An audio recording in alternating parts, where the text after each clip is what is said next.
రాజకీయాల్లో ఎవరికి తలవంచిన నైజం అయింది. మనతో జేసీ దివాకర్ రెడ్డి గారు ఉన్నారు. దివాకర్ రెడ్డి గారు నమస్తే. నమస్కారం. సార్ ఎలా ఉన్నారు? బాగానే ఉన్నా, వయసు వచ్చింది, దాంతోపాటు కొంత ఆరోగ్యం కూడా చెడిపోతూ ఉంది. కానీ తప్పదు, ఇవన్నీ జీవితంలో ఎదుర్కొంటున్నాం. సార్ అనేక ఎన్నికలను చూశారు మీరు. మొన్న జరిగిన 24 ఎన్నికలను చూశారు. ఒక మార్పు కనిపించింది. అవును. ఈ మార్పు ఎలాంటి మార్పు అని అనుకుంటున్నారు మీరు?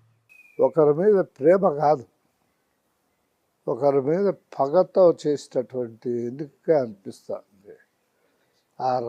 పోలింగ్ రావడంలోనే అర్థమవుతుంది. ఎక్కడెక్కడి నుంచో వందలు వేలు లక్షల రూపాయలు ఖర్చు పెట్టుకుని వచ్చి ఓటేసిపోయారు. అంటే ఈ గవర్నమెంట్ ఉండకూడదు, ఈ ముఖ్యమంత్రి ఉండకూడదు అనే దృఢ నిశ్చయంతో వచ్చారు. కాబట్టి ఆ రకంగా జరిగింది తప్ప వేరే కాదు. గవర్నమెంట్ యాంటీ చూపించారు. సార్ మీరు ఇంట్లో అంత కసిగా వేశారు ఓట్లు. అంటే 164 సీట్లు 175కి అంటే ఒక చిన్న విషయం కాదు. అంతకుముందు 2019లో 151 సీట్లు అంటే ఒక రికార్డుగా పెద్దగా చెప్పుకున్నారు ఉన్నది. అంత కసి ప్రజలకు ఎందుకు వచ్చిందంటారు? ఆయన యాటిట్యూడ్ వల్ల, ఆయన యొక్క ప్రవర్తన వల్ల, ఆయన యొక్క యాంటీ సోషలిస్టిక్ యాక్టివిటీస్ వల్ల కస. అతను విలేజెస్లో పాలిటిక్స్ మాదిరి చేశాడు రాజకీయాన్ని. ఆ రకంగా చేసిన దానివల్ల ప్రతి ఒక్కరికి అసహ్యం వచ్చింది. ఇది దిగిపోవాలా అని అన్నారు. ఒక కమ్యూనిటీ, ఒక కులము, ఒక మతం అనేటటువంటి దీంట్లో సర్వత్రా అట్లాగే అనిపించింది. అందువల్ల ఆ రకంగా జరిగింది. చదువుకున్నాడు, చదువు రానివాడు, శ్రామికుడు, ఇంకొక రకంగా ఉన్నటువంటి వాళ్ళకు కూడా వాళ్ళు ఓటుకు రావడంలోనే వాళ్ళు దాన్ని ప్రదర్శిస్తూ వచ్చారు. అది సరే, వై నాట్ 175 జగన్మోహన్ రెడ్డి నినాదం కేవలం 11 సీట్లకి మాత్రమే పరిమితం అయిపోయాడు. ఏంటి ఆ పార్టీ భవిష్యత్తు ఏంటండి అసలు? మీరు ఎందుకంటే చాలా పార్టీల రాజకీయ భవిష్యత్తులు చూశారు, నాయకుల భవిష్యత్తు చూశారు మీరు. ఇది రాష్ట్ర నాయకులకు ఒక గుణపాఠం. ఏ పార్టీ వాళ్ళైనా కావచ్చు, నాయకులకు ఒక గుణపాఠం.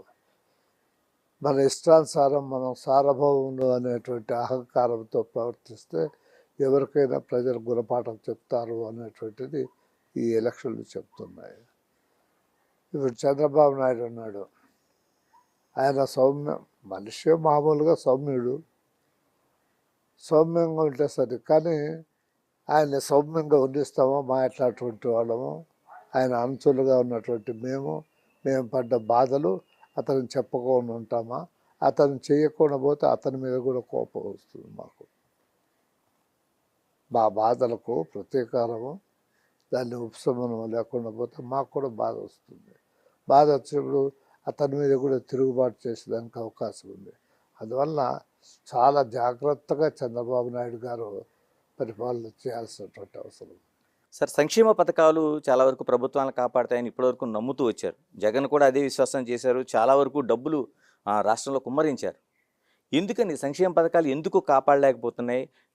మీ అభిప్రాయం ఏమంటారు? సంక్షేమ పథకాలు బాగానే ఉన్నాయి, కానీ ఈ ప్రతీకారం అనే దానివల్ల అవన్నీ పోయినాయి. ఆ సంక్షేమ పథకాలన్నీ వెనకపోయాయి. ప్రతిదానికి ప్రతీకారం తీసుకోవాలన్నటువంటి ఆకాంక్ష అతనిలో ఎక్కువ ఉన్నది. ఆ ఎక్కువ దాన్ని అది సర్వత్రా వ్యాపించింది. సార్ మీరు అన్నట్టు ఇప్పుడు తెలుగుదేశం, జనసేన, బీజేపీ ఒక అనూహ్యమైన